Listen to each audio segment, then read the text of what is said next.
They say it's always the quiet places where the darkest secrets are buried. The town of Blackwood Hollow, nestled deep in the mountains, was one such place.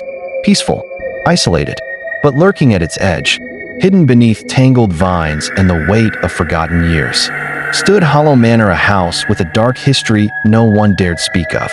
Sarah had heard the stories her whole life. The house was cursed, they said. People who entered never stayed for long. The shadows inside moved when no one was looking, and the walls whispered in the dead of night.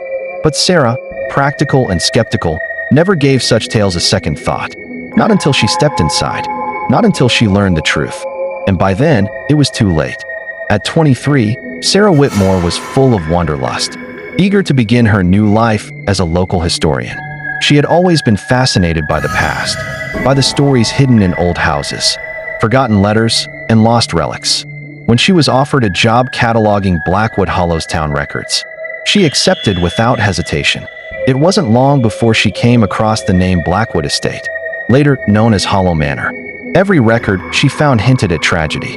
A wealthy man, Jonathan Blackwood, had built the house in the early 1800s. His wife, Eleanor, was found dead one stormy night.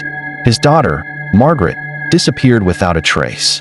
Jonathan himself had died shortly after, leaving behind nothing but whispered rumors of dark rituals and curses. The house changed hands over the decades, but every resident either vanished or died under horrifying circumstances. By the 1950s, no one dared live there. It stood abandoned, untouched, yet strangely well-preserved, as if waiting. Sarah was intrigued. The rational part of her dismissed the ghost stories. But deep down, she felt an undeniable pull. She had to see it for herself. It was a chilly autumn evening when Sarah finally stood before Hollow Manor. The skeletal trees surrounding it swayed in the wind, their branches clawing at the sky. The house loomed over her, its windows like empty eye sockets, its walls weathered but unbroken. The door opened too easily. The air inside was thick with dust and decay, but beneath it was something else, a stillness, a quiet expectancy, as if the house knew she had arrived. Sarah stepped inside. The floorboards groaned under her feet. Her flashlight cut through the gloom, revealing peeling wallpaper and long-forgotten furniture draped in white sheets. The silence was oppressive, but she pressed forward, taking notes, documenting what she saw. Then, she heard it. A whisper. Soft at first, almost like the wind. But there was no wind. The whisper grew clearer, but the words were unintelligible, shifting like shadows. Sarah turned sharply. Nothing. Her heart pounded, but she refused to be scared off by creaky wood and old legends. She moved deeper into the house, drawn toward a hallway lined with faded portraits. One caught her eye, a young girl with solemn eyes and a delicate lace dress.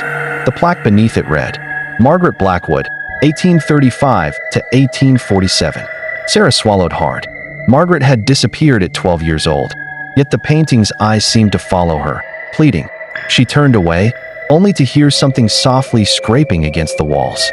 Then, the whispers returned. Sarah should have left then. Every instinct screamed at her to turn back. But she wasn't afraid. Not yet. She followed the whispers, moving through the house until she reached a door at the end of the hall. It was slightly ajar, leading down into the basement. A wave of unease settled over her. She hesitated. Then, gathering her courage, she descended. The basement was freezing. The moment she stepped inside, her breath fogged before her. The air felt wrong. And then she saw it. In the far corner of the room, a figure moved, a shifting darkness that pulsed like a living thing. Sarah's flashlight flickered. The whispers swelled into voices, old, desperate voices. Help us. Don't listen to her. Get out. But another voice, smaller, clearer, cut through the noise. You shouldn't have come. It's too late. Sarah turned and froze. At the edge of the shadows stood Margaret Blackwood, but she wasn't a child anymore. Her form flickered between the girl from the portrait and something twisted. Her face hollow, her eyes black pits of endless depth. Sarah gasped, stumbling back. The shadows lurched toward her, stretching like grasping hands. She turned and ran. The basement door slammed shut behind her, plunging her into darkness. The whispers were everywhere now, pressing against her skull, suffocating. And then she saw it, a face emerging from the darkness. An old woman with hollow eyes and a grin too wide, too unnatural. Eleanor Blackwood, you wanted answers, she rasped. But now, you are ours. The shadows swarmed her. Sarah screamed as the darkness engulfed her, dragging her into a suffocating abyss. The next morning, the town was eerily quiet. People went about their day, avoiding the manor's looming presence. No one spoke of Sarah, but they knew. The house had claimed her, just as it had claimed the others. And the whispers, they never stopped. On windless nights, if you stood close enough to Hollow Manor, you could still hear Sarah's voice calling from the basement, begging to be set free. But no one ever answered, because they knew the truth. Once the house calls you, there is no escape.